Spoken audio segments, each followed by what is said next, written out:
प्रशांत महासागर के गहरे पानी में एक रहस्य भरा जहाज मिलता है। अमेरिकी नौसेना के वैज्ञानिकों की एक टीम को बुलाती है जांच के लिए।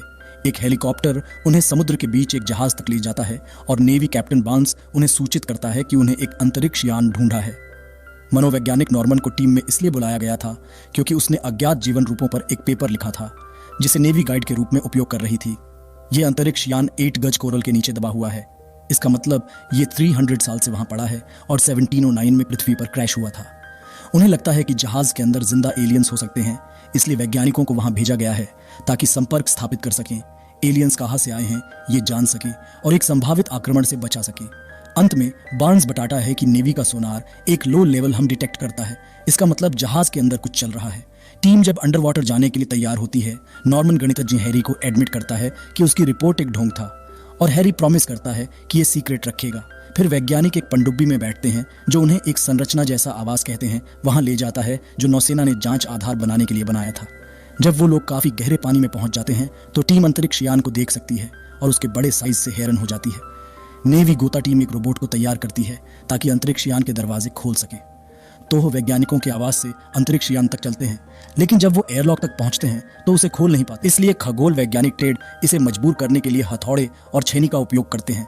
चाल काम नहीं करती है, लेकिन दरवाजे पर एक चिप छोड़ देती है जो हैरी को अजीब लगता है क्योंकि दुर्घटना में जहाज को खरोंच तक नहीं आई थी। फिर भी साधारण उपकरण इसे नुकसान पहुंचा सकते हैं। उसी समय समुद्री जीव विज्ञानी बेथ ने दरवाजे से निकलने वाली गर्मी को नोटिस किया, इसलिए बार्न्स सभी को वापस जाने के लिए कहता है, केवल यह देखने के लिए कि दरवाजा अपने आप खुल जाता है।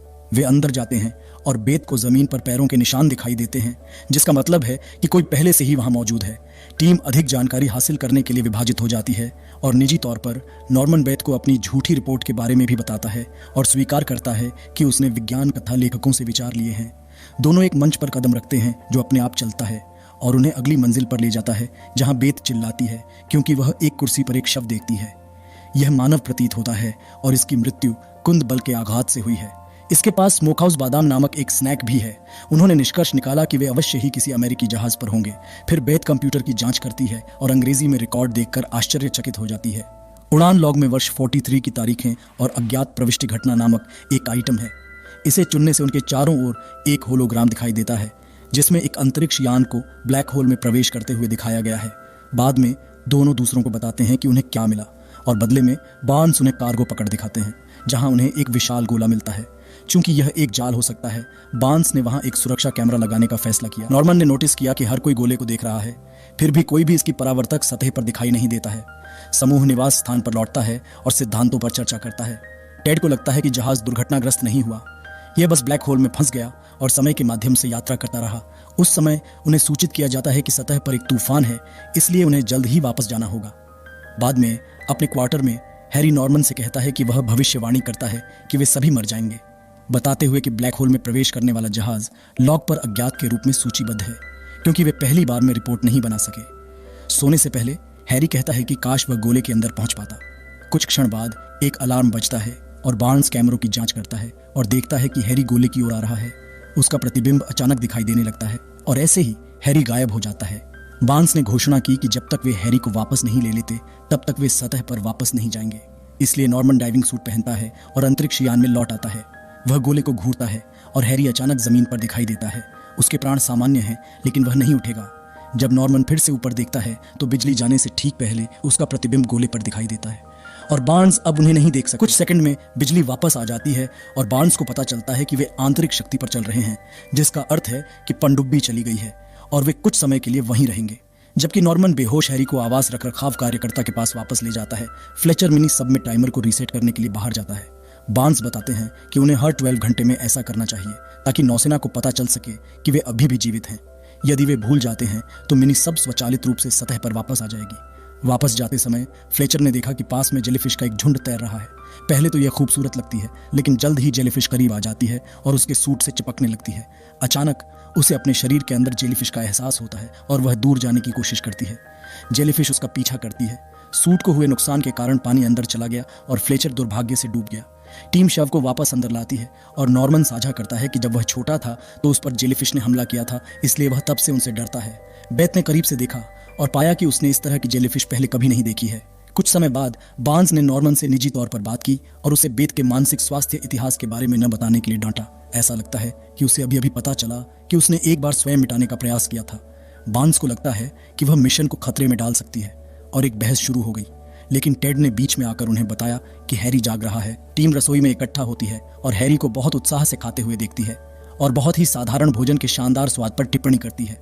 वह यह भी पुष्टि करता है कि वह गोले के अंदर गया था, लेकिन यह नहीं बताता कि उसने ऐसा कैसे किया, जो अजीब है क्योंकि गोले में कोई खुलापन नहीं है। फिर हैरी भोजन का एक और टुकड़ा लेता है, लेकिन जब उसे पता चलता है कि यह कैलामारी है तो वह घबराने लगता है। टेड उस पर हेमलिच युद्धाभ्यास करता है। हालांकि हैरी ने स्पष्ट किया कि उसका दम नहीं घुट रहा है, वह सिर्फ कैलामारी से नफरत करता है। कुछ क्षण बाद बार्न्स ने टेड को कंप्यूटर पर बुलाया क्योंकि उसने कुछ समस्याएं देखी थीं। जैसे ही वे समस्या को हल करने का प्रयास करते हैं, हैरी आता है और स्क्रीन पर संख्याओं की ओर इशारा करता है। टेड को यह जांचने के लिए कहता है कि क्या यह बाइनरी कोड है और इसे डिक्रिप्ट करने के लिए गोले से मिलान करने के लिए एक सर्कल आकार में कीबोर्ड का अनुसरण करें। टेड ऐसा करता है और समूह जेरी नाम के किसी व्यक्ति द्वारा भेजे गए नंबरों या संदेशों को देखकर चौंक जाता है। यह रहस्यमय जेरी हेलो जैसी साधारण बातें कहता है और मैं खुश हूं, लेकिन नॉर्मन को चिंता है कि अगर यह इकाई क्रोधित हो गई तो क्या हो सकता है। बाद में नॉर्मन को जहाज के बाहर एक अजीब सी आवाज सुनाई देती है, इसलिए वह इसके बारे में पूछने के लिए दूसरे रखरखाव कर्मचारी से संपर्क करता है, लेकिन उसे कोई प्रतिक्रिया नहीं मिलती है। नॉर्मन ने बार्न्स को इसकी सूचना दी और जब बार्न्स ने जांच की तो उसे पता चला कि कार्यकर्ता निवास स्थान से बाहर है। नॉर्मन और बेथ उसकी तलाश करते हैं, लेकिन उन्हें पता चलता है कि वह मर चुकी है और उसके पैर दीवार से टकराने की आवाज आ रही थी। बेथ ने करीब से देखा और यह देखकर चौंक गई कि शरीर टुकड़े टुकड़े हो गया है। जैसे ही नॉर्मन और बेथ शव को स्टेशन पर लाते हैं, अंडे अचानक जमीन पर गिरने लगते हैं। बार्न्स ने सोनार पर कुछ देखा और दोनों को जल्दी करने के लिए कहा क्योंकि अज्ञात इकाई करीब आ रही थी। जैसे ही वे इसे वापस अंदर लाते हैं, इकाई सोनार से गायब हो जाती है। बाद में बार्न्स और नॉर्मन कंप्यूटर पर जाते हैं और जेरी के साथ संवाद करने के लिए एक गेम प्लान पर चर्चा करते हैं, लेकिन उसी समय एक संदेश प्रकट होता है जिसमें पूछा जाता है कि गेम प्लान क्या है। इसका मतलब है कि जेरी उनकी हर बात सुन सकता है। जब गेरी संदेश भेजना बंद कर देता है तो इकाई फिर से प्रकट हो जाती है और सोनार और अंडे फिर से निवास स्थान के बाहर गिरने लगते हैं। बेथ बताते हैं कि उन्हें सेंसर ग्रिड की रक्षा करनी चाहिए, इसलिए बार्न्स उच्च वोल्टेज करंट को सक्रिय करने की कोशिश करते हैं, लेकिन इसके बजाय आग लग जाती है। जल्द ही इकाई इतनी करीब आ जाती है कि टीम देख सके कि यह एक विशाल स्क्विड है जो आवाज पर हमला करना शुरू कर देता है। शोर से हैरी को कोई परेशानी नहीं होती, जो अपने कमरे में सोता रहता है। बार्न्स को एहसास हुआ कि दबाव कम हो रहा है, इसलिए वह इसे ठीक करने के लिए टेड को भेजता है। हालांकि जब टेड वॉल्व घुमाता है तो वह अचानक किसी बिजली की चपेट में आ जाता है जो उसे दीवार से टकरा देती है और नीचे गिर जाती है।